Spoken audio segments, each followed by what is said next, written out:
Gracias por informarse con Delfino.cr. Ingrese a delfino.cr/inclinada, suscríbase para disfrutar de todos nuestros servicios con una cuenta Delfino Más. Delfino.cr. Hoy quiero decirlo con todas las palabras. ¡Páguele a la caja! ¡Pague la deuda con la caja! He oído argumentos de todo tipo, pero pocos argumentos tan estúpidos, tan ridículos. Para mí es más rico comer arroz y frijoles en paz que venderle el alma a Satanás. Debería tomar un vasito de agua antes de hablar para que pueda coordinar la lengua con el cerebro. Pero aquí, o todos rabones o todos culones, pero no unos ñatos y otros narizones. Se toman un vaso de me vale madre. Creo que me extrañaban, ¿verdad? Coca-Cola sin azúcar presenta Curul en llamas, cubriendo y sufriendo la Asamblea Legislativa, porque alguien tiene que hacerlo. Hola queridos suscriptores de Delfino.cr, bienvenidos a un nuevo programa de Curul en Llamas, el podcast semanal donde les comentamos los temas más relevantes e irrelevantes de la Asamblea Legislativa. Les saluda Luis Madrigal desde el 24 de marzo del 2023, como siempre en compañía de... Espero que todos estén tan bien como Andrea, que lleva una semana celebrando su cumpleaños y a quien le mandamos un enorme feliz cumpleaños para mañana, 25 de marzo. No le vamos a hacer las de Eliezer Feinsack. No le vamos a dar un queque para no dárselo. Ajá. Exacto. Los temas para esta semana. Vamos a hablar de dos temas principales. Seguridad y de lo que ha pasado con la Procuraduría General de la República. Tanto la nominación que presentó el Ejecutivo como la propuesta de reforma que ya recibió aprobación en primer debate en el plenario. Pero antes de eso, una aclaración. Quienes escucharon el audio la semana pasada se pudieron haber dado cuenta que hacia el final de la grabación se dejó de escuchar el micrófono de Luis Manuel. Eso fue un error técnico y les enviamos nuestras disculpas. Nos dimos cuenta del problema hasta cuando ya me encontraba yo en mi casa, entonces no teníamos cómo resolverlo. Tratamos de editar lo más posible, se perdieron algunas partes del podcast, entonces nuestras disculpas del caso. A nombre de Luis Manuel, sí, que fue el que por estar... Ya iba a decir yo, bueno, ahora mis ¿cómo se llama esto? Mis problemas de motor afina son problemas técnicos, pero exacto, sí. El muchacho no se puede quedar quieto, entonces desconectó el micrófono y como aquí grabamos y somos producción al mismo tiempo, no nos dimos cuenta en su momento, ni él ni yo. Esperamos que no se vuelva a tomamos medidas. Esperamos que no se vuelva a presentar ese problema. Pero bueno, empecemos primero con el tema que según las encuestas es el que más preocupa a toda la ciudadanía, que es la seguridad. Este lunes se realizó una nueva reunión. Esta fue la reunión convocada por el presidente de la Asamblea Legislativa, Rodrigo Arias. A la que asistieron los jerarcas de la Corte Suprema de Justicia y de los cuerpos policiales. Y del Ministerio de Justicia y Paz. Cuerpos policiales. Justicia y Paz es el tiene que policía, tiene pero yo no... Policía penitenciaria. Yo no diría que el ministro de Justicia y Paz es parte de los cuerpos policiales. Pero todo bien. Los cuerpos policiales. Sí, recordemos que el presidente está fuera del país, entonces no pudo participar. Y esa fue una de las principales conclusiones que se sacó de este encuentro. Y fue que al final sí era necesario que estuviese. No solo que estuviera él, sino que estuviera también el ministro de Hacienda, Novia Costa, porque dijo don Rodrigo Arias muy claramente, hay temas en los cuales la regla fiscal en seguridad nos está complicando la atención. Gloria Navas también envió un mensaje en esa línea, y de hecho su frase la utilizamos para una nota. Dijo expresamente, necesitamos presupuesto para cumplir todas las pretensiones que se tienen en materia de seguridad, por supuesto. Y es cierto, digamos, aquí falta recurso humano y económico y de capital, digamos. Según dicen, hay mucha patrulla varada porque no se están pudiendo atender las reparaciones. Falta personal. La vez pasada ya habíamos hablado de que había 1,200 plazas vacantes. Hablando de plazas vacantes, el Mideplan por lo menos hizo un ajuste a la tasa... a los salarios globales, transitorios globales de la policía, y le subió un 40%, lo cual significa que el más bajo pasó de 350 a 477 mil colones el salario bruto.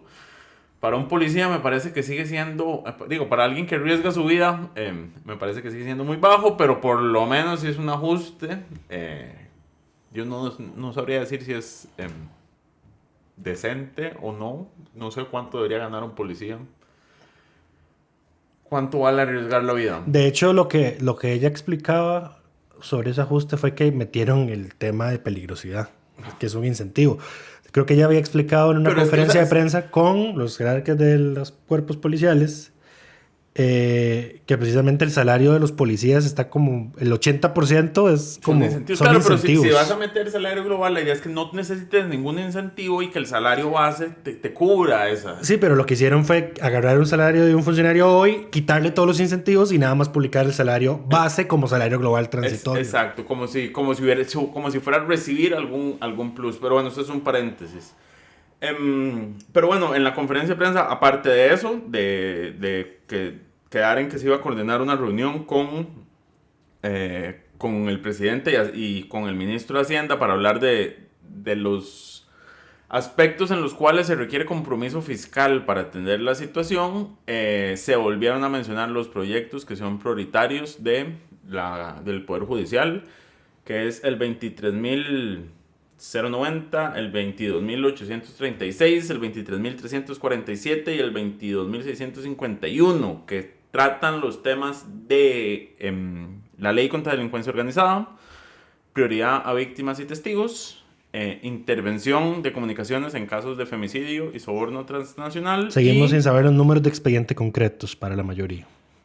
Los acabo de decir, Drucho. Igual fueron 4. Acabo de decir los 4 números de expediente. O sea, pero eran 5. Lo que habían dicho era que tenían que ser 5. Falta uno porque se va a presentar. Sí, pero bueno. Hay uno pendiente. Y el otro es el de agilizar el levantamiento de cuerpos. Al final es lo mismo que pidió el Poder Judicial desde un inicio. Son los mismos, correcto. No hay nuevos proyectos. La idea es avanzar estos 4. Se dijo que... No, pero a lo que mi punto es que los... Por ejemplo, o no hubo consenso o el Ministerio de Seguridad no llegó, digamos, con... Bueno, no, en realidad nosotros queremos este otro proyecto y no, o sea, son los que... No tienen ningún otro proyecto adicional que pidan, porque además el gobierno dijo que su agenda la va a presentar hasta abril. Uh-huh. Entonces no hay proyectos del Ejecutivo en esa línea. Ahora, un tema importante y una aclaración sobre el podcast de la semana pasada, que hablamos del proyecto de Carolina Delgado y el tema de la ley contra el crimen organizado, uh-huh, y el famoso artículo derogado que explicamos en el episodio anterior. Y es que el proyecto del 23.090 hace algo muy interesante. Y yo, tuve que revisar esto varias veces. Y según entiendo, el proyecto sí soluciona a futuro el problema de la derogatoria. Pero sin reconocer que hubo una derogatoria.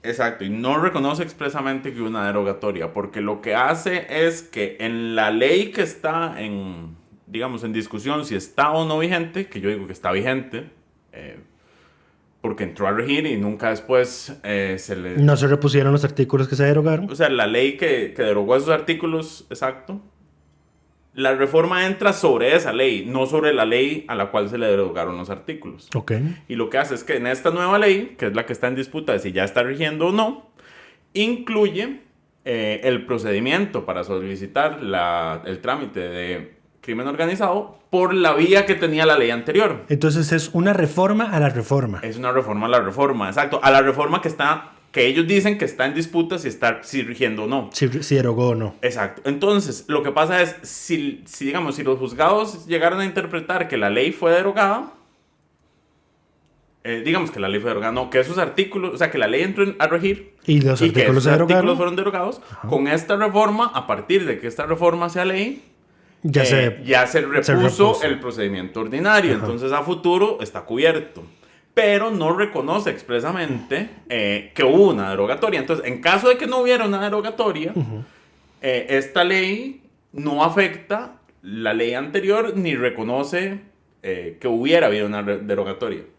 Entonces, uh-huh, no obliga, no fuerza la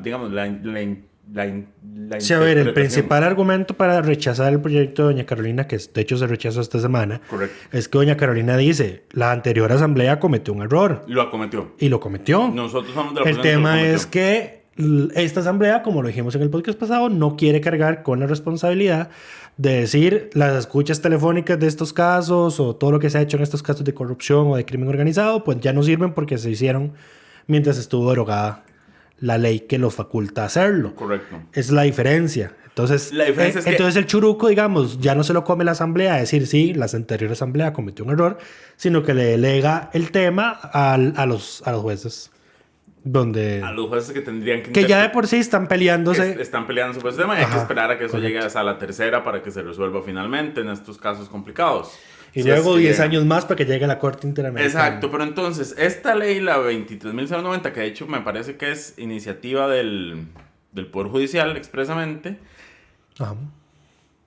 con ese, digamos, reformando la reforma, cierra el portillo, pero sin reconocer el error y dije como, lo que pasó desde que esa ley entró a regir hasta que esta otra entró a regir, será cuestión de los juzgados de interpretar si estaba bien o no. Pero resuelve a futuro el tema. Entonces eso sí tengo que reconocerlo, que la insistencia de Gloria Navas en que esta ley se apruebe tenía sentido y que además la necedad de Carolina Delgado de que no se apruebe no tiene sentido, y ahí sí creo que es donde ella queda expuesta, como lo que estoy haciendo es tratando de defender a mis amigotes municipalistas. Más porque el otro que mete mociones en ese sentido es Dani Vargas, que es el ex asesor de Johnny Araya, que es uno de los involucrados en estos casos específicamente. Entonces, vamos a darle el reconocimiento de diputada de la semana a doña Gloria Navas. Primero, por hacerme cambiar de opinión, lo cual no es algo que suceda fácilmente. Y segundo, por ser la vocería en este tema, digamos. Ella es la que... Bueno, tercero, por regresar, digamos. Recordemos que ella estuvo 3 meses fuera por temas de salud y decidió volver. Pudo por fin volver la semana pasada. Y entrar de todo con el tema de seguridad, digamos, que es un tema clave. ¿Viste el informe de servicios técnicos? No, por supuesto que no. Yo a servicios técnicos nunca lo veo. Bueno, tarea. Porque dice Carolina Delgado. Ella asegura que servicios técnicos dijo algo, pero yo a servicios técnicos le creo tanto como al oráculo griego. Y que la jueza penal Rosara Chinchilla dijo que era un proyecto extremadamente riesgoso. Pues eso sí, yo no tengo dudas de que sea riesgoso porque queda es una solución extraña, digamos, lo que están haciendo, pero yo creo que es una solución que no reconoce el error. ¿Cómo es que dicen? ¿Están haciendo la de Poncio Pilatos? Pues lavándose las manos. Sí. Yo no sé si se están lavando las manos. Es que no, porque no fue un error de ellos. Están tratando de sacarse un as bajo la manga, digamos, como de cubrir todos los escenarios posibles.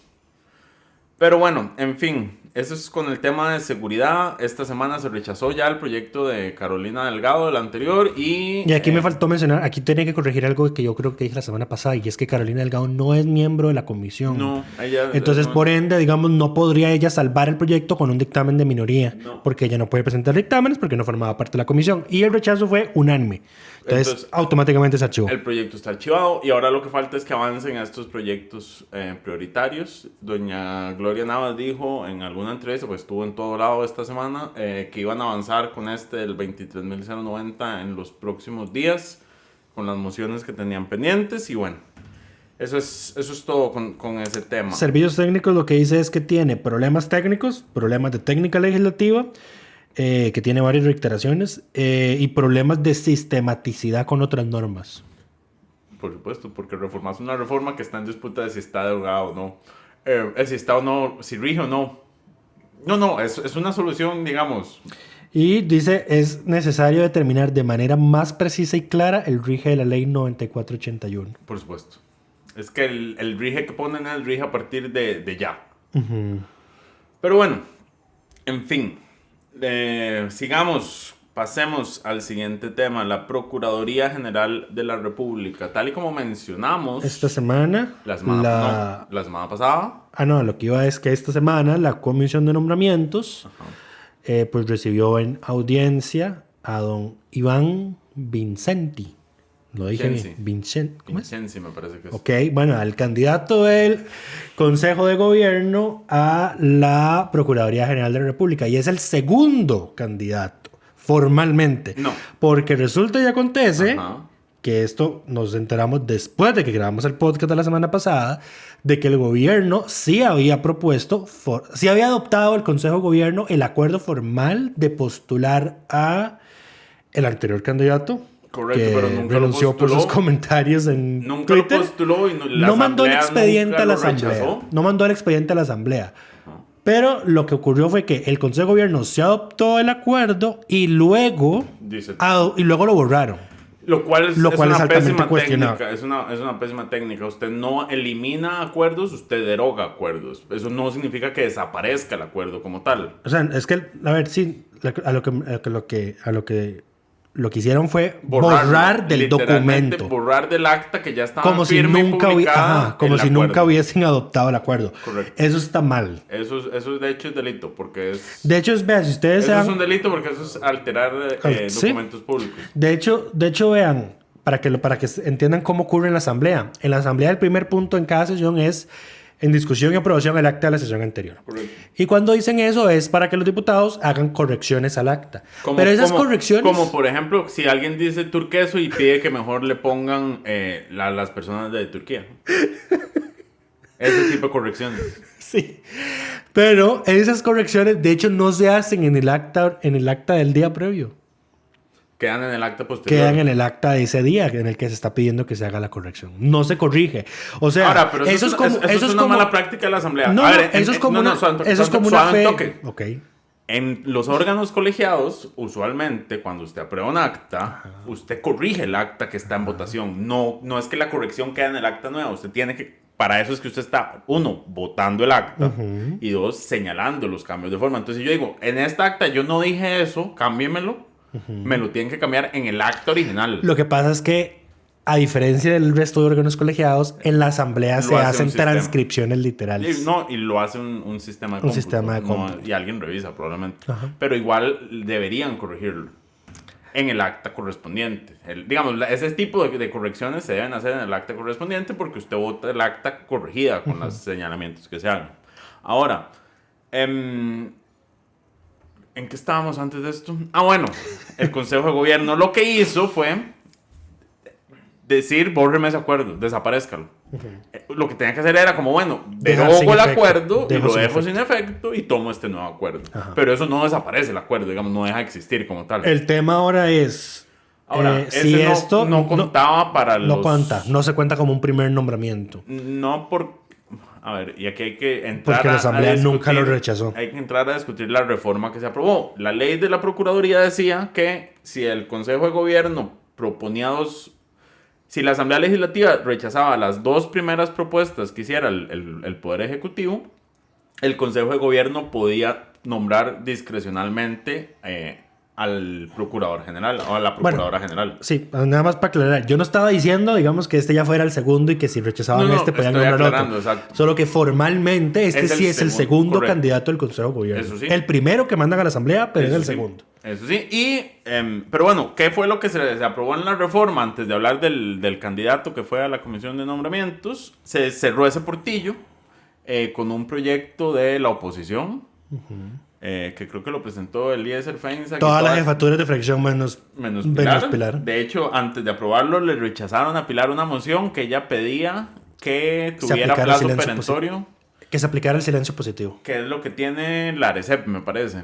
Que si pasan 30 días y la asamblea no se pronuncia, el nombramiento empieza a regir. Bueno, no, en ARECEP es distinto, porque en ARECEP rige desde que se toma y la asamblea lo que hace es oponer, tiene 30 días para oponerse. Como para sacarlo. Banco Central. Lo que pasa con el Banco Central, exacto, el nombramiento sí tiene 30 días y si no se opone. No sé por qué dijeron que no estuvieron de acuerdo. Jonathan Acuña, me parece que fue Jonathan Acuña o fue un Eliezer. O los dos coincidieron en el mismo argumento de que el tema del silencio positivo en este tipo de procesos no es tan positivo como lo dice el nombre. O sea que siempre debería haber un pronunciamiento de la asamblea, entonces que la forma correcta era forzar a la asamblea a adoptar una votación, que fue la medida que ellos finalmente adoptaron. Es que tienen que se inclinaron por que están, o sea, que si se vence el plazo, la sesión del día siguiente, exacto, tiene que dedicarse a ese tema. Entonces, esa es una buena salida. Porque entonces así fuerzan a la asamblea a hacerse una opinión y no simplemente, porque aquí esto, digamos, se presta para cosas como, por ejemplo, las que ya había usado Liberación y el mismo PAC en sus respectivos gobiernos, que era que el día en el que se vencía el plazo para que la Asamblea se ratificara, y como la Asamblea siempre deja todo para último momento, ese día no faltaban los diputados oficialistas, no hacían quórum, y entonces la persona quedaba automáticamente ratificada. Correcto. Entonces ya, digamos, también con eso se cierra esa eventualidad.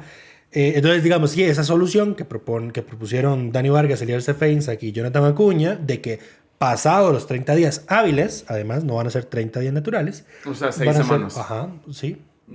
La asamblea cuenta viernes como día hábil, sí, ¿verdad? Sí, porque trabajan mediodía aunque no tengan sesiones de plenario. Correcto.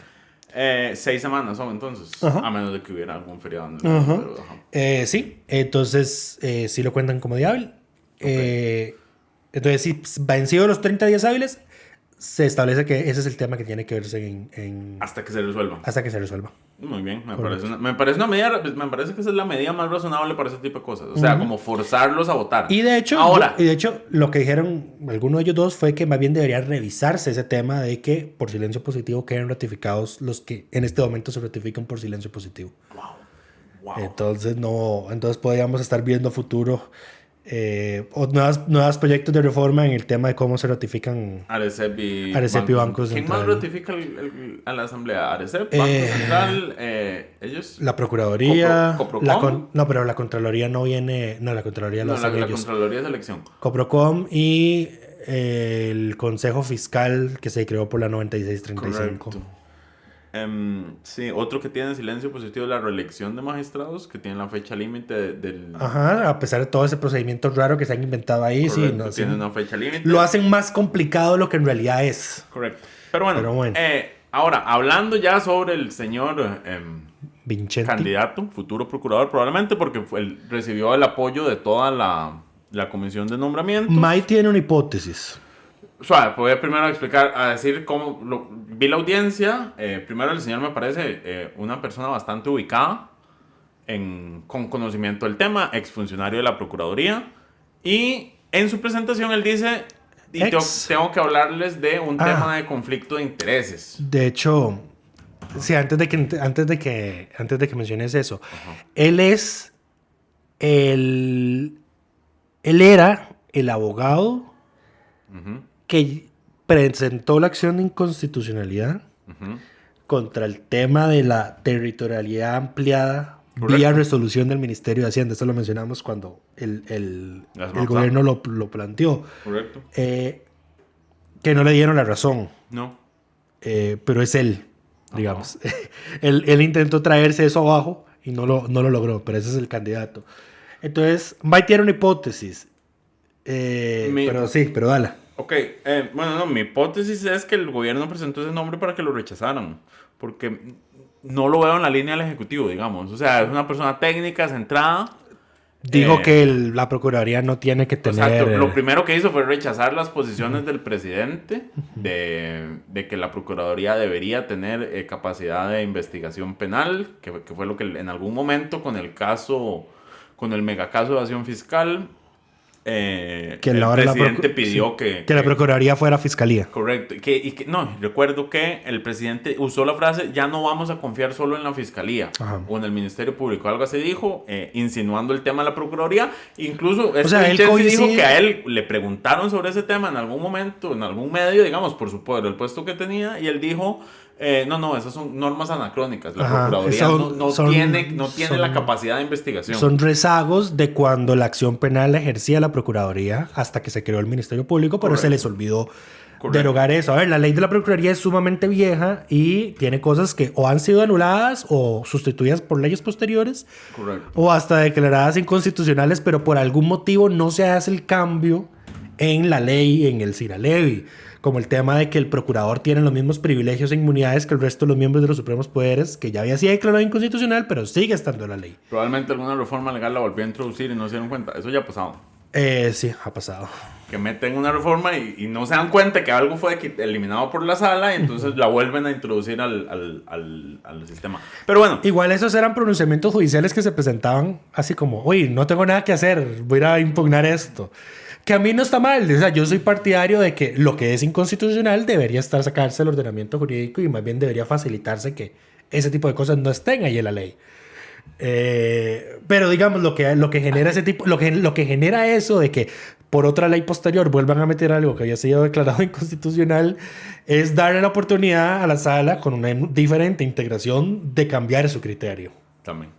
Ahora, volviendo al señor, él también, habla de que tenía un conflicto de intereses, un potencial conflicto de intereses que quería aclarar, y resulta... Antes de que se lo sacaran. Exacto. Resulta que su pareja sentimental es funcionaria de la Procuraduría General de la República. Esto no es nuevo, parece que la Procuraduría es un nidito de amor, vieras. No tengo la cronología de cuándo estuvo él ahí y cuándo entró ella, entonces no sabría decirte. El tema es que él dijo, nosotros acordamos como familia que si me dan el puesto, ella va a pedir un permiso sin goce de salario mientras yo esté nombrado, lo cual técnicamente puede hacer, pedir un permiso sin goce de salario por varios años. Hasta 4 y prorrogable y demás. Sí, pues que él no es... es que él ahorita no es funcionario de la Procuraduría. Él no es funcionario de la Procuraduría, por supuesto. Él es empleado privado. Sí. Su pareja sí. Pero en el momento... Es que el tema es que en el momento en que lo nombren, su pareja pasa a ser subordinada de él. Y eso no se puede. Creo que no está del todo prohibido en ningún lado, pero es mal visto. Claro.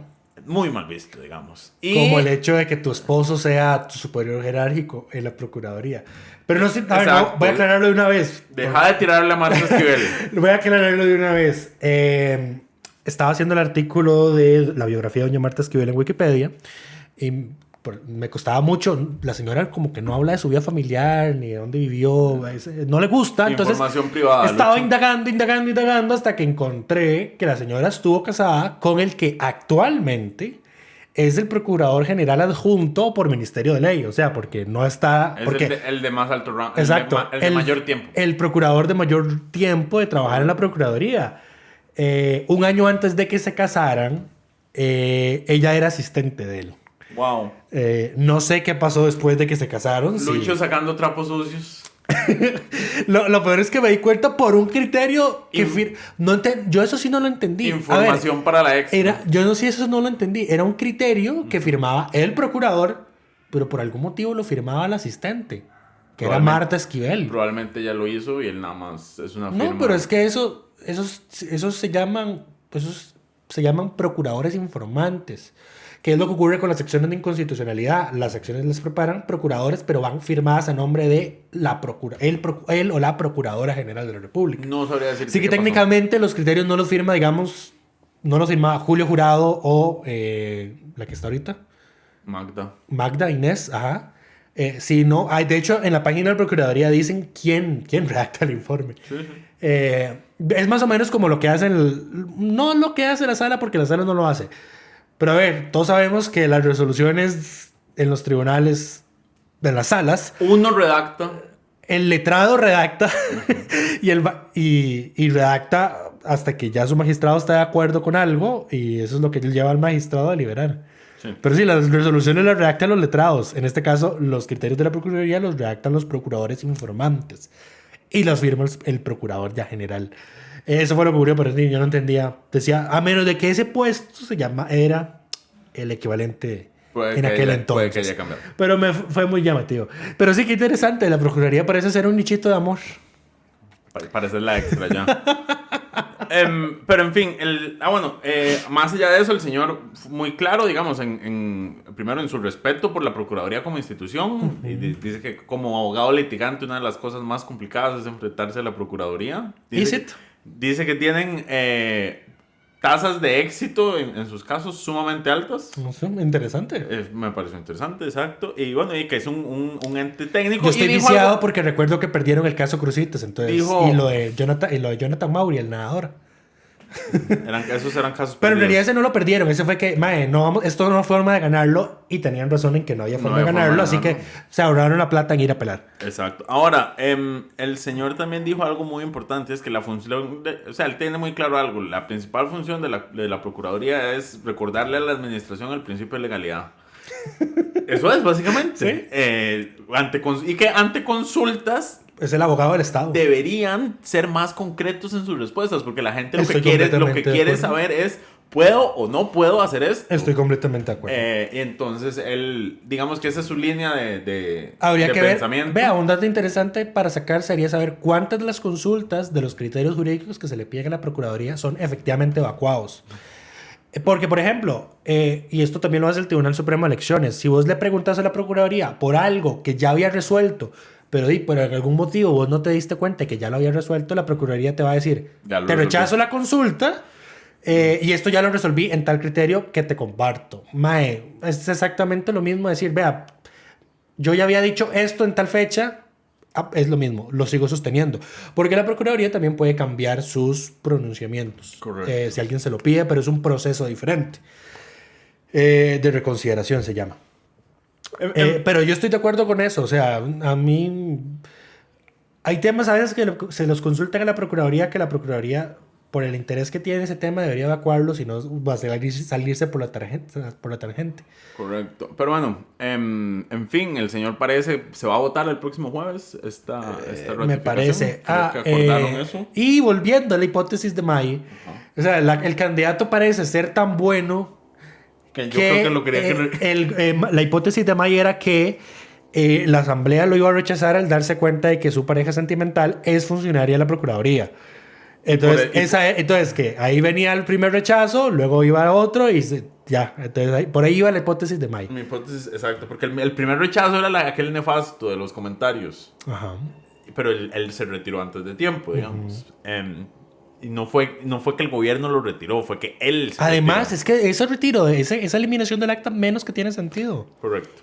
Pero bueno, en fin, esa votación será el próximo jueves. El señor se ve como una persona decente. Sí, no, y con criterio técnico para ocupar el cargo. Que eso es lo que se necesita de alguien que ejerce la Procuraduría. Sí. No, Ahora, no un subordinado del presidente. Correcto, no vaya a ser que le haga como le hizo el presidente hace poco al regulador general, a quien le envió un mensaje recordando lo que él lo propuso. Porque están en un pleito entre todas las instituciones y ARECEP. Pero bueno, y el regulador general dijo un día de esto, sí, me parece que quieren presionarme, pero a mí, una vez nombrado, ya no me pueden quitar ellos. Entonces, si fue él, es que yo leí un titular hace poco, creo que fue de La Nación, hace unos días, unas horas, que decía que el regulador general decía que el gobierno quiere cooptar la ARECEP. Él dijo... Apoderarse de la ARECEP. Él dijo, estaba en una entrevista en Matices y dijo expresamente que el gobierno con esos mensajes quería presionar a la ARECEP en sus decisiones porque no están conformes con las fijaciones de tarifas de varios servicios. ¿Qué tanto trazo de la ARECEP será el hecho de que falte uno de los directivos? Porque tengo entendido que la Junta Directiva de ARECEP es la que resuelve las apelaciones. Sí, si no está toda conformada, la Junta sigue operando, pero hay cosas que necesita por lo menos... Una mayoría. Correcto, que no tiene 100 si no están todos nombrados. O sea, con 3 puede funcionar, pero no puede tomar ese tipo de decisiones. ¿Y cuántos se va ahorita? 4, creo. Entonces sí puede. Sí, ahorita. O sea, ese nombramiento que falta, que está ahorita liberándose en la sala, no debería estar a menos de que efecto. La Junta esté 2 y 2. Es que ahí está el detalle. Pero en ese caso el regulador desempata. Ok. Pero interesante. Bueno, ya hablamos de la Procuraduría y de la tesis de May. Pasemos al siguiente tema, a los siguientes temas. Tenemos 4 temas varios que vamos a mencionar rápidamente. Okay. El primero es que la Contraloría le puso los clavos al ataúd del proyecto del Poder Ejecutivo para fusionar todo el sector vivienda, entiéndase INBU, Ministerio de Vivienda y Asentamientos Urbanos, y el BAMBI en un solo mega ministerio que se iba a llamar Mi Hábitat. Algo así. Ajá. Ministerio Mi Hábitat, sí. Así se iba a llamar. Le tocó a la Contraloría General ir a dar criterio a la Comisión de Reforma del Estado, que es la que está tramitando esto, y la Contraloría confirmó lo que el PUSC ya había dicho cuando señaló su posición, y es que el gobierno quiere derogar el bono familiar de vivienda. La Contraloría no lo dijo así, pero lo que dijo es, con este proyecto y las derogatorias que hacen, no se está entendiendo que si se deroga esta ley, se deroga todo a lo que esta ley le da contenido, que incluye, ya les doy la lista, que incluye los fondos administrados por el BAMBI, el FOSUBI, que es el Fondo de Vivienda, el FONAVI. El FOSUBI es... Ay, ¿cuál es el FOSUBI? Hay uno de vivienda... Son todos de vivienda de interés social. Correcto. Programas y servicios que incluyen bono familiar, programa de vivienda para jóvenes, fondo de estabilización del mercado secundario de valores, las garantías del banco, o sea, del BAMBI y del Estado, y de las operaciones autorizadas, el marco legal de las asociaciones mutualistas de ahorro y préstamo. También, sí, eso ya lo había hecho el PUSC. Todo eso se queda sin fundamento. Entonces ella me llamó la atención, como ven, aquí lo que estamos haciendo es un mamarracho. Y ante la pregunta... Y además de que está malísimo porque estás derogando un banco no se deroga, un banco se liquida. Sí. Ante la pregunta expresa del diputado Jorge Dengo de si este proyecto debía reformarse o de si se debía empezar de cero... Está tan malo. La Contralora dijo, yo creo que mejor empezamos de cero y hay que tomar en cuenta... O sea, va a pasar lo mismo que con el proyecto del BCR, que se dictaminó negativo y se archivó. Es posible. Aunque Pilar está en esta comisión y ella insiste en que el proyecto puede ser reformado, Dengo se lo dejó muy claro y es como, es que aún si uno está de acuerdo con reducir la cantidad de instituciones y con la centralización de ciertos temas, este proyecto está tan mal hecho que no tiene sentido empezar de cero porque... No tiene sentido. Lo mejor sería archivarlo. La Contraloría sí destacó la importancia. ¿Qué tema que el Ejecutivo no sepa hacer leyes? O sea, es que a mí me explota la cabeza, ¿verdad? O sea, está ahí está Natalia. Bueno, es que este proyecto lo redactó la ministra de Vivienda. Empecemos por ahí. No sabría decirte quién lo redactó. O sea, no salió... A ver, mi punto iba, putica, es que tienen ahí a Natalia Díaz, que fue diputada. Eso pero no el es haber mucho. sido diputada no significa que Exacto. sepas redactar proyectos de ley, porque Exacto. además los proyectos de ley se los suelen redactar los asesores. Correcto. Pero yo creo que no es tan difícil, digamos. O sea, a ver, Yo ¿cuál no es el voy a objetivo comentar. ¿cuál es el objetivo que buscamos?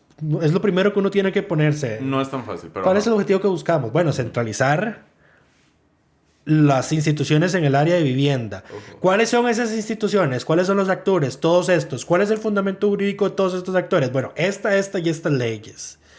¿Queremos desaparecerlos? No, entonces no hay que derogar la ley. Bueno, o derogarla, pero luego hay que meterlo en el proyecto que vamos a presentar de otra manera.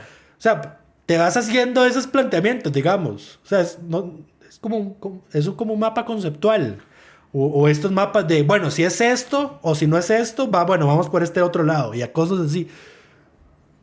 Eso es un proceso que me parece algo lógico. Porque luego lo que dicen, es que luego lo que pasa es que cuando les archivan esos proyectos salen diciendo, ay, es que la asamblea no me deja trabajar y que no sé qué. Presentan mamarrachos. Ahora, la Contralora dijo algo muy importante, que es que las reformas eficaces deben enfocarse en mejoras a servicios a la ciudadanía y no solamente hacia adentro de las instituciones. O sea, recortar por recortar no tiene sentido. Usted recorta si eso va a mejorar la calidad de servicio que usted le puede dar para atender las necesidades que atiende cada sector. Ajá.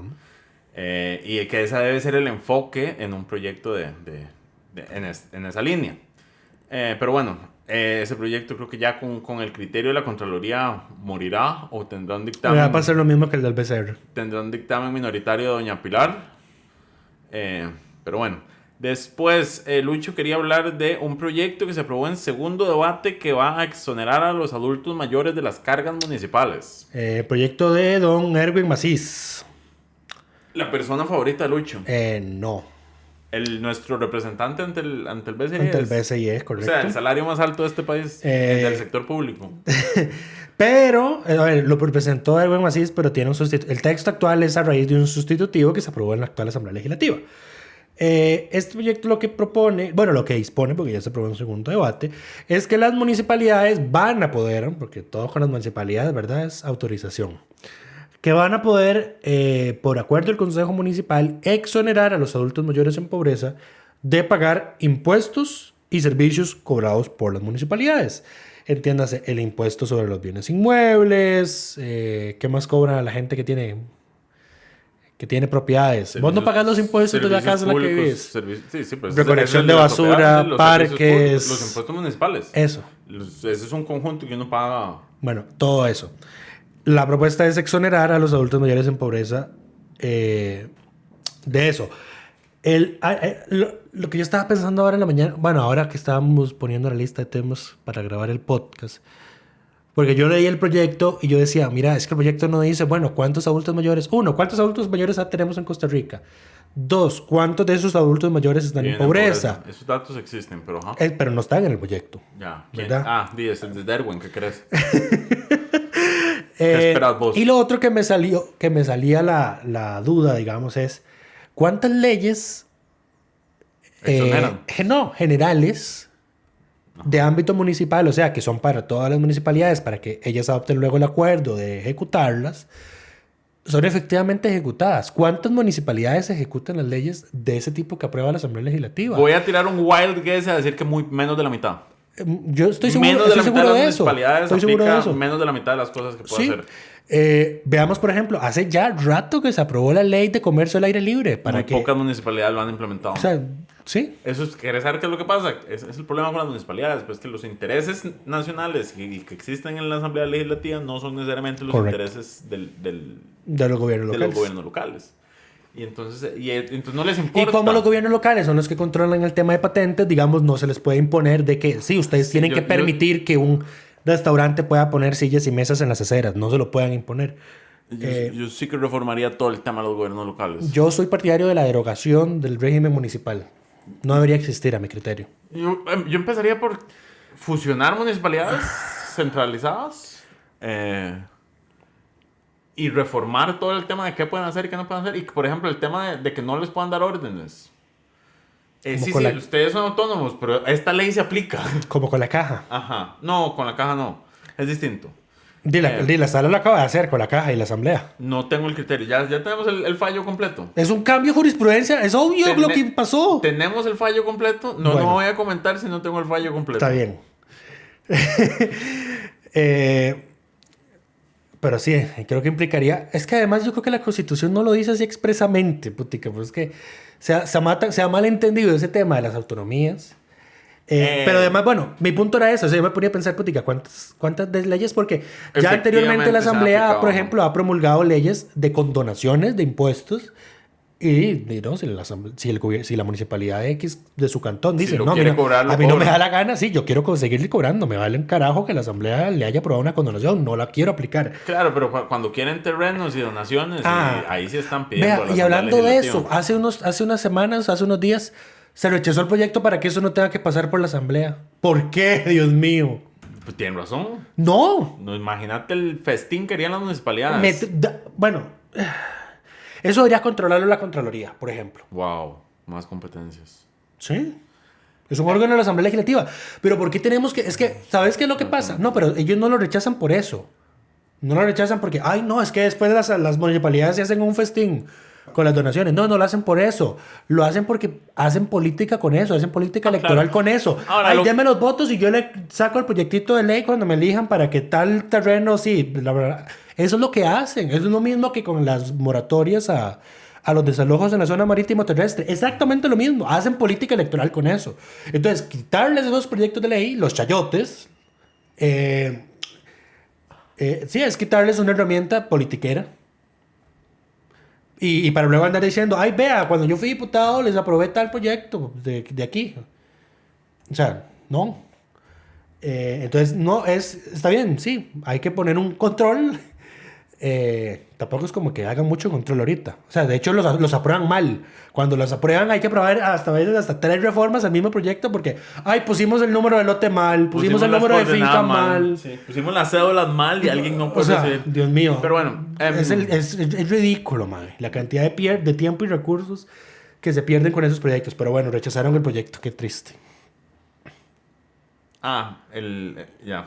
Para que eso no pase por los Correcto, pero bueno, lo que sí aprobaron es la posibilidad de exonerar a estos adultos mayores de cargos sí, bueno, el acuerdo va a tener que adoptarlo cada consejo municipal. Y lo que dice es, bueno, además hay que hacer estudios técnicos previos. No olvides. Entonces, ¿para qué existe el CINERV? De hecho, sí lo menciona. ¿Para qué existe el CINERV? Debería poder... O sea, yo como municipalidad meto la información. ¿Califica o no califica para recibir la asistencia? Y listo, y ya. Lo que pasa es que primero la municipalidad va a tener que suscribir un convenio de acceso a los datos del CINERV. Porque esto lo aprendimos por el tema del UPAD. Cada institución que quiera acceder a datos al CINERV tiene que firmar un contrato y capacitar sus funcionarios. Pero las municipalidades ya están en el CINERV, ¿no? Porque ya dan asistencia social. Es que un tema es que vos entregues información al CINIRUBE y otra información es que podás consultar información al CINIRUBE. Claro. Ok, pasemos a otro tema. En la comisión de transportes, no sé cuál comisión. ¿Qué transporte? ¿Qué estás hablando? No sé en cuál comisión fue en realidad. El tema Lo de los buses. Lo de los buses, exacto. La Comisión de Económicos. Ustedes saben que hay una larga discusión en la comisión de transporte. Lo peor es que sí hay una comisión de transporte. No. No hay una de obras públicas y transporte. No. No hay ninguna comisión que vea el tema de transporte. Eso explica muchas cosas, digamos. Hay una de infraestructura. Es como para seguir con el meme, el ministro Amador se le fue encima a la ARECEP porque decía, es que en ARECEP se creen dioses. Y les respondió la reguladora general adjunta, si fuéramos dioses ya hubiésemos arreglado el sistema de transporte público. Sí. De hecho, no hay comisión. Se lo hizo apiado. Sí. No, yo creo que estás confundiéndolo con la comisión de infraestructura que existía en la anterior asamblea. No, esta también lo tiene, ¿no? ¿También la tiene? Yo estoy seguro, no creo. ¿O la cerraron? No, yo creo que no la tiene. Sí, sí tiene. Hay una comisión de infraestructura. Ah, sí, la preside de hecho el diputado Luis Diego Vargas de Liberal Progresista. Correcto. ¿Ves? Pero bueno. Pero no está centrada en infraestructura vial. No. Ni en transporte público. La pregunta es si necesitamos una comisión de transporte en la Asamblea Legislativa. Ahora que me pregunto. Para 57 para 57 estimables personas que gozan del servicio de chofer pagado por todos nosotros, estoy seguro que no. No todos usan chofer. Que no todos. Hubiera dicho para personas que tienen la gasolina pagada, además, es distinto. O sea, pero bueno. No están, digamos... El punto es, ustedes sabrán sensibilizadas que hay una discusión para extender la vida útil de los autobuses, que lleva desde el año pasado discutiéndose. No, pero eso iba a decir que dan el servicio público, pues no son los autobuses, digamos, privados. Esos pueden ser tan viejos como uno quiera. Mientras pasa en RITEVE, estamos hablando de los autobuses que dan servicios públicos, concesionados, nada más. Y querían, actualmente el límite es 15 años. Y querían pasarlo a 2 años más, me parece. Lo cual ha generado desde entonces que se quemen todos los autobuses de este país, que se inmolen los mismos autobuses en este país. Nunca había visto yo tantas noticias de autobuses quemándose por generación espontánea. O sea, ni siquiera los mismos buses quieren seguir transitando por las calles de este país. El bus dijo, ¿qué? 2 años más, me quemo. Me inmolo aquí mismo. Dele usted 2 años más, yo ya no sigo en estas condiciones. Pero bueno, es muy gracioso porque yo nunca había visto tantas noticias de que los autobuses se queman hasta que este tema era una discusión, digamos. Creo que, bueno... Y yo no sé si es un sesgo noticioso ahora le vamos a dar cobertura absolutamente a todo lo que pasa. A eso iba. Creo que va más por ese lado. Pero entonces en este país, ¿por qué se queman tantos autobuses? ¿Para qué existe el RITEVE? Mi otra hipótesis es que como RITEVE se suspendió por 6 meses... Los autobuses no tuvieron revisiones y empezaron a inmolarse. Puede ser una combinación de factores, pero además a eso hay que sumarle que, y esto lo reveló Sofía Guillén del Frente Amplio cuando se estaba discutiendo este proyecto, que el reglamento de faltas de RITEVE está desactualizado, incumple con meter los requisitos que dice la ley 7600 que deben considerarse en las revisiones vehiculares. Sí, pero eso no tiene que ver con son más temas de accesibilidad. Exacto. Sí, pero ya nos podemos ir haciendo una idea, digamos, de que es un reglamento de qué. Correcto, pero bueno, el tema es, este proyecto está en discusión, ha sido prioridad del gobierno porque los autobuseros son sus besties. Y porque además de un diputado ahí que no necesariamente sea del gobierno, los autobuseros financiaron su campaña. Correcto, pero entonces, ¿qué fue lo que se acordó? Que la ya por fin aceptaron que extensión. Gracias. Sea solo útil, por un año. Correcto. Y solo para MIPYMES y cooperativas. Lo cual es el tema, hay que revisar bien la definición, porque una cooperativa puede ser gigante. Digamos, Dos Pinos es una cooperativa. O sea, ser cooperativa no hace algo necesariamente un pequeño empresario. En efecto. Pero bueno, esto fue a punta de... Necesitamos que la Unión Europea nos meta en una lista de paraísos fiscales por el tema de Dos Pinos, para que haya que arreglar específicamente eso. Eso no... Bueno, creo que va a ser la única forma de que lo resolvamos, digamos. A menos de que ya como país, digamos, la clase política decida, no, Dos Pinos vale lo suficiente como para que nos sigan considerando un paraíso fiscal. Ok. Digo, es que solo así, o sea, la única forma de que arreglemos cosas parece que del tema fiscal. De toda la vida ha sido, los vamos a meter en la lista de paraísos fiscales. Correcto. Solo así arreglamos. Correcto. Ahora, otro proyecto que fue aprobado esta semana es uno impulsado por el Ejecutivo, me parece. Es uno de los que va a permitir que a Mideplan se le tengan que hacer criterios no vinculantes. Cuando se crea una nueva institución. A mí me da risa. Es accesorio, pero no deja de tener sentido, porque a veces los criterios institucionales detienen proyectos que son malas ideas, aunque no sean vinculantes. Porque nos permite a nosotros, nosotros los medios de comunicación, decir como, hey, esto es una mala idea porque vean lo que dijo tal institución. Sí, yo por hacer presión política. Yo por ese lado lo entiendo. Ahora, no es mayor reforma, o sea, no es mayor cosa. Yo por ese lado lo entiendo. Ajá. Pero esto no es un proyecto. A ver, se supone que siempre hay que consultarle a Mideplan su criterio cuando estamos creando, fusionando o cambiando instituciones. Pero se supone. ¿Quién lo supone? O sea, pero al final queda de discreción de la comisión, ¿no? Las consultas que se hacen. No, eso, o sea, no, el servicios técnicos es el que dice a quién hay que consultarle. Exacto, los servicios técnicos. Pero eso lo podías hacer por reforma reglamentaria. Bueno, por sentido común. El sentido común es el menos común de los sentidos. Lo que, o sea, lo que están haciendo es poner por ley que hay que consultarle a Mideplan de forma obligatoria. Entendido. Ajá. Lo que es un tema de procedimiento parlamentario. O sea, aquí yo no entiendo, por ejemplo, a don Jorge Adengo, que tiene razón en decir, el tema de las sesiones virtuales no tenemos que establecer que un diputado puede sesionar virtualmente solo si está en licencia de maternidad y paternidad. No debería estar establecido así en la Constitución porque es demasiado rígido. Es un tema de reglamento. Esto es exactamente igual, es de un tema de reglamento. No estoy seguro. Pero bueno. Y además, las instituciones uno puede mandar el criterio que le dé la gana a la comisión sobre un proyecto cualquiera. Claro, pero aquí es un tema de procedimientos. Ahora, si no le consultas, se cae el proyecto. Porque incumpliste con los requisitos de forma. Ok.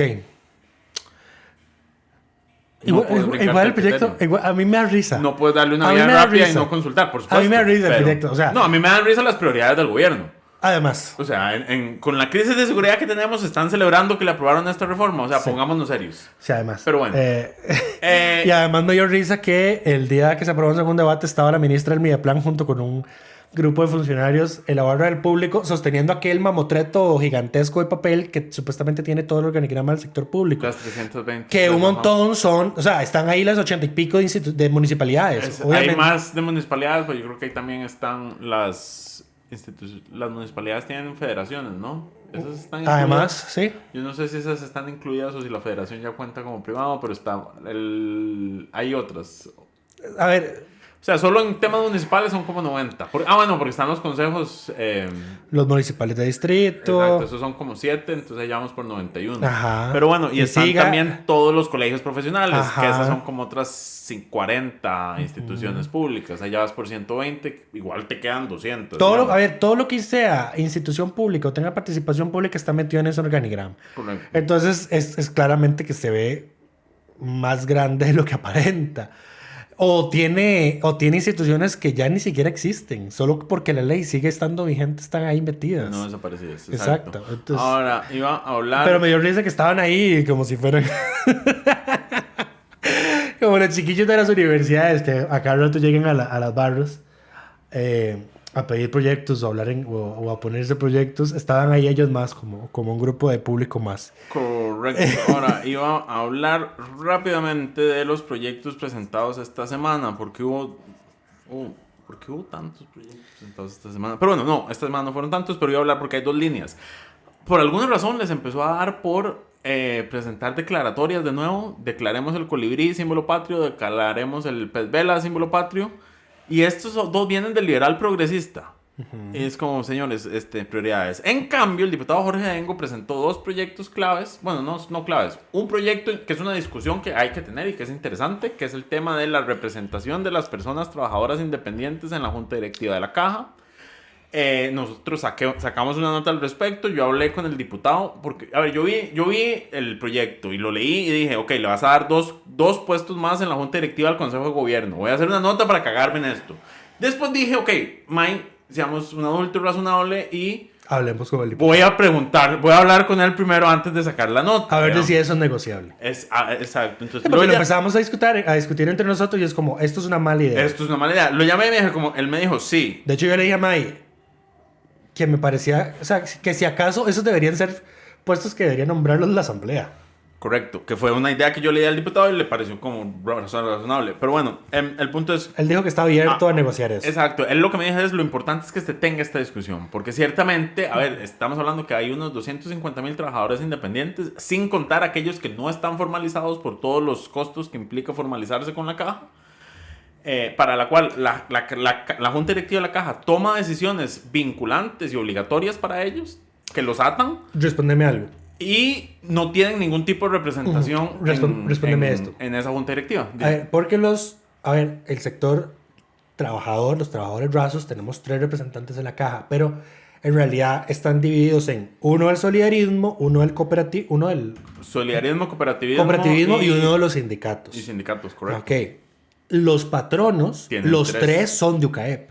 Claro, pero es que la UCAEP es la unión de cámaras. Yo sé, pero representa el sector empresarial. Correcto, porque todas las cámaras están empresarial, ahí ajá. Pero de hecho yo creería que más bien lo que debería hacerse es quitarle uno. Cambiar uno de los de UCAEP por de los trabajadores independientes. Y que sea UCAEP la que lo pero ¿cómo la UCAEP, que son patronos, va a nombrar trabajadores? Es que... La lógica es distinta. La posición es distinta. Aquí, la lógica tripartita es que el Estado, el patrono y el trabajador le aporta a la caja. El problema es que el trabajador independiente se aporta. Yo le decía a May, como empleador y como trabajador, digamos. Es un emprendedor. Exacto. Se necesita un representante de los emprendedores. Es un emprendedor. Es que, a ver, para mí la lógica patrono, trabajador, Estado, la tripartita. De hecho, la Sala Constitucional, yo te lo dije y te lo dije porque la Sala Constitucional, cuando habló del tema de lo de los trabajadores independientes, dijo... Sí, hace cuando se creó la caja no existía tal cosa. Esto no existía. No estaba concebido que iba a existir algo como un trabajador independiente. Por supuesto, pero entonces a lo que voy es que entonces es que el concepto de trabajadores en lo de tripartito debería entenderse como los que somos dependientes de un patrono. Pero entonces claro, ahí no metes a los trabajadores independientes, metelos como emprendedores. O sea, emprendedor, entonces, sos tu propio jefe. Va más por el lado de los patronos. Bueno, pero es que a vos te cobran la caja te cobra como trabajador. Porque es que yo lo que no quiero es más gente en la junta. Empecemos por ahí. Para mí más gente en la junta me parece una mala idea. Es imposible. No tener más gente en la junta es imposible para resolver este tema. ¿Por qué? ¿Por qué? Porque tenés que representar más grupos. Hay un grupo no representado en la junta directiva actualmente. Ahora, entonces, la opción que él propone es que se metan 2 representantes de la junta. O sea, ¿por qué 2? Porque la junta tiene que ser impar. Entonces, para que sean 9. Esa es una opción. Metes 9 y hay un balance. Ya ibas a generar... Pero balance... O sea, ¿cuántos trabajadores hay en el cooperativizados, por ejemplo? Tendría que buscar el dato. Pero ya empezamos ahí. O sea, 2... O sea, 2... Está en proporción a, por ejemplo, lo que representa 1 para los solidaristas, 1 para los cooperativistas y el de los sindicatos sí, porque hay mucha gente sindicalizada. Pero lo que no estás tomando en cuenta es que el trabajador independiente cotiza como trabajador y como patrono. De hecho, lo que no tenemos es un representante de los trabajadores de los que no están ni sindicalizados, ni en asociaciones solidaristas, ni en cooperativas. Bueno, por ejemplo, nosotros. Si vas a meter 2, claro, pero es que ¿quién lo elige? De los trabajadores no afiliados. Sí, el Consejo de Gobierno no debería ser. Debería ser la Asamblea Legislativa, entonces pedís a alguien que no sea parte ni de una cooperativa ni de una solidarista. Pero entonces yo le decía a Mike que ya esto rompe el tema de lo tripartito con lo que se concibió la caja. Sí, pero es que si nos quedamos atados a cómo se concibió, no vamos a avanzar nunca. El punto es que es una discusión interesante que hay que dar, digamos. Yo me inclinaría por un nombramiento de la Asamblea Legislativa. Y valoraría si... Yo me inclino más de que lo elija UCAEP. Vos estás loco. ¿Cómo le vas a dar 2 votos más a UCAEP? No, es que yo no quiero más gente. Hay una razón No quiero más gente. Sí, pero entonces tampoco te van a ceder un campo, digamos. En fin, ese es un proyecto que... O sea, es que a lo que voy es que... Porque UCAEP escoge 3, o sea, UCAEP... Porque UCAEP representa a todas las cámaras, a todo el sector empresarial. Sí, pero, a ver, pero es que... Del sector privado. Ajá, todos se supone que representan a los patronos. Es una cámara patronal. Lucho, no existe, es un sindicato no de patronos. existe patrono que no sea del sector privado. Ajá. Es el Estado. Pero el no único, todos, pero no y todos. Tiene 3. Pero no todos son de UCAEP. No todo el sector privado está afiliado a UCAEP. Ajá, ¿verdad? Casi todo. Ok, casi todo. Casi todo, porque UCAEP no es... O sea, la gente no se afilia a UCAEP directamente porque UCAEP se afilia en las cámaras. Entonces, si yo estoy en la Cámara de Turismo, mi Cámara de Turismo está afiliada a UCAEP. Por ejemplo, si yo estoy en la Cámara de Turismo de Nicoya o de Guanacaste, que tienen una... a lo que voy es, todos los patronos del sector privado de verdad se sienten representados por UCAEP en la caja. Esa es una pregunta que se le puede hacer al porque entonces, digamos, privado. lo que ahí sí podría entonces romperse, digamos, lo de... O sea, los emprendedores no se sienten representados en UCAEP. No, pues no. Y ahora, ellos, estoy seguro que no se sienten identificados como un trabajador raso. La Cámara de Industrias hace poco se salió y después regresó a UCAEP, porque lo hacen de vez en cuando. O sea, se pelean y se van y regresan. Ay, no me escogieron a mi candidato para el puesto, me voy. Exacto. Pero bueno. No, pero la Cámara de Industria sí fue por otro tema más, fue por el tema del rescate nacional. Correcto. No hay que minimizarlo porque cuál fue la huida que hubo en UCAEP en aquel entonces. Correcto. Pero sí, o sea, mi criterio es, de verdad no hay otros sectores en el sector privado, digamos. Legitimados para elegir representantes del sector privado. Es que el problema, la lógica de UCAEP, hasta donde yo entiendo, es que todas las cámaras pueden estar ahí representadas. En cambio, en cada una de las... Por ejemplo, la Cámara de Industriales solo representa industriales. Ajá. Es un grupo muy pequeño. Ajá. La lógica de UCAEP es que agrupe a todos los sectores. Pero vamos de nuevo al tema de que si todas las empresas, todo el sector privado, tiene que entonces necesariamente afiliarse a una cámara para sentirse representado y que su cámara entonces esté afiliada a UCAEP. Ajá. Correcto. Entonces, ¿qué tenemos que crear? ¿Una cámara de trabajadores independientes? Así como nosotros ¿O eso cómo tendríamos que... O sea, digamos, por ejemplo, ¿a qué se afilia un trabajador independiente? ¿Un trabajador independiente puede afiliarse a un sindicato? No. ¿Puede afiliarse a una cámara empresarial? No. Un trabajador independiente... el trabajador independiente está representado por los colegios profesionales. ¿Qué? Por su colegio profesional. Que agrupa también trabajadores no independientes. El mejor ejemplo son los abogados. Porque es donde hay más. El colegio de abogados es el que representa al gremio. Ajá, sí. ¿Ves? Por ejemplo, esos. ¿Qué? No estoy diciendo que sea una buena idea darle un puesto. O sea, no, está loco. A ver, de nuevo insisto en que yo no quiero más gente en la Junta de la Caja. Sí, a mí me parece que no estaría mal. Yo lo quería. No me niego a nada. Yo lo quería. Yo no cierro ninguna posibilidad. Así como los representantes del sector trabajador, el que no es patronal, está dividido en un representante para cada sector, y aún así hay sectores quedando fuera. El de los patrones debería ser igual. Incluso yo consideraría subir el número a 15 en la junta directiva de la Más Caja. gastos en dietas, May. Ay, man, es peanuts. Lucho, peanuts. Más bien no voy a decir que hay que hacerlo más pequeño, jamás de los jamases. No, pero hay demasiado poder en demasiadas pocas personas en la junta directiva de la Caja. Pero bueno, en fin, eso era todo. Eso era sobre esos nuevos proyectos. Esto va para un tema largo, sí. Quería nada más poner sobre la mesa el tema de que hay gente poniendo declaratorias de colibrís y pez vela. Eso no le hace daño a nadie. Y estas discusiones de fondo que son las que se deberían estar teniendo. No le hace daño a nadie. Voy a omitir mis comentarios.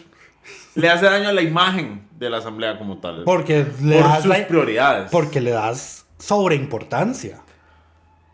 ¿Le da sobreimportancia o la gente le da sobreimportancia? Y es que ya eso es un tema de cómo ve la gente lo que hace la asamblea. Pero es que aquí vamos a cosas como, ay no, la asamblea son un montón de vagos cuando la asamblea legislativa entran a trabajar a las 8 de la mañana y hay veces que se van a las 8 o 9 de la noche. La gente no entiende eso porque no lo ve. Correcto, es culpa tuya por no dejarlo explícito. Es culpa tuya por poner videos de la jefatura de fracción repartiendo un queque a Eliezer Feinsack. Un queque seco como queque cumpleaños de Eliezer Feinsack. Exacto. No, pero es que a ver, también hay que mostrar ese lado humano. Es que a veces yo creo que la gente se le olvida que los políticos son humanos. ¿Vos mostrás el lado humano para hacerle bullying? No, eso no es cierto. No es cierto. Por ejemplo, cuando Carlos Ricardo Benavides había sido electo presidente de la asamblea... Estoy hablando del queque. Sí, pero es que ahorita no hay muchas muestras de humanidad. que es diferente. Ok.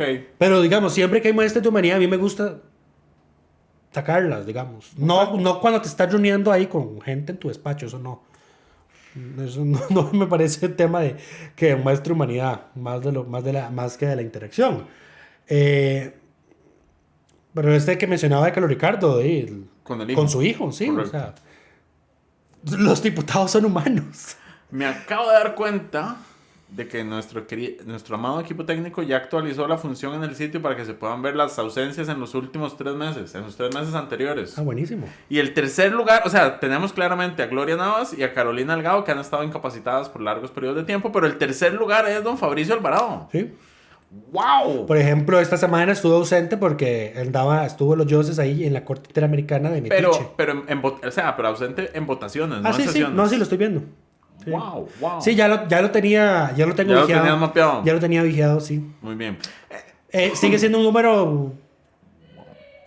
Es que estamos viendo 3 meses, ¿verdad? Estos son solo 3 meses. Van para un año. Yo tengo el dato del periodo completo, pero esto me facilita la vida. Sí, Fabricio tiene toda la pinta de estarse haciendo el nuevo Pedro Muñoz. Wow, la Pedriña. Sí. En fin, yo creo que ahora sí, eso es todo. Ya nos pasamos de la hora. Esperamos que todas y todos estén muy bien y nos escuchamos la próxima Coca-Cola semana. Sin Azúcar presentó Curul en Llamas, cubriendo y sufriendo la Asamblea Legislativa, porque alguien tiene que hacerlo.